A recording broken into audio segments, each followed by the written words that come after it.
আসসালামু আলাইকুম সবাইকে।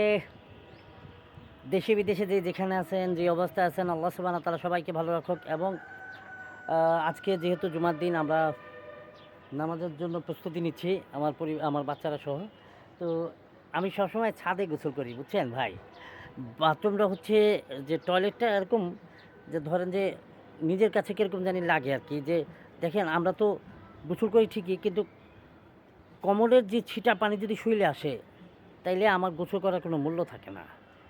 আমরা ওই ধরেন যে আমরা যদি নিজেরা ধরেন যে কমোডে যারা গোছ করি, সবার তো আর ছাদের এই অবস্থা নাই। ঢাকা শহরে যারা বসবাস করি, গ্রামে যারা আছি আলহামদুলিল্লাহ পুষ্কুনি আছে। বাইরে ঘরে ঘরের বাইরে যেগুলা আছে না, চাপকলগুলা, ওইখানে গোসল করে, কেউ পুষ্কুনিতে করে। বিভিন্ন রকমের সুযোগ সুবিধা ওই গ্রামে আছে, হ্যাঁ? কিন্তু ঢাকা শহরে যারা বসবাস করি আমরা, অনেকের হয়তো আমার মতন এরকম সুবিধা নাই। হয়তো অ উম তাদেরকে টয়লেটে গোসল করতে হয়। তো চেষ্টা করবেন ভাই, আমার এই কথায় কেউ কোনো রকমের রাগ করবেন না। কোথাও যদি ভুল হয়ে থাকে ক্ষমা করে দিবেন। কারণ আমি মুসলমান। আর আপনারা আমাদের সবচেয়ে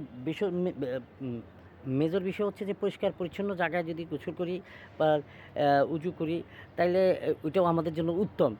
তবে যাদের ঘরে এইসব সিস্টেম নাই, যে একটা জিনিস হচ্ছে যে যদি সম্ভব হয় আরকি, আমি জানি না ভাই, যদি সম্ভব হয় এই যে মোটা কাপড় দিয়ে যদি কমোডের যে সাইডটা ওইটা ঢেকে দেওয়া যায়, বা তার দিয়ে অনেক সময় সিস্টেম থাকে না?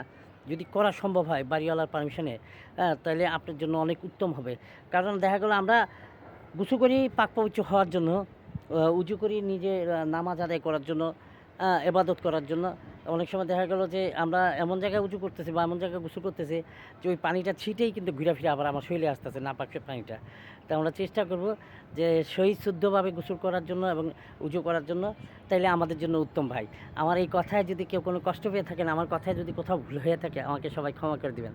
আসসালামু আলাইকুম ওয়া রাহমাতুল্লাহি ওয়া বারাকাতুহু।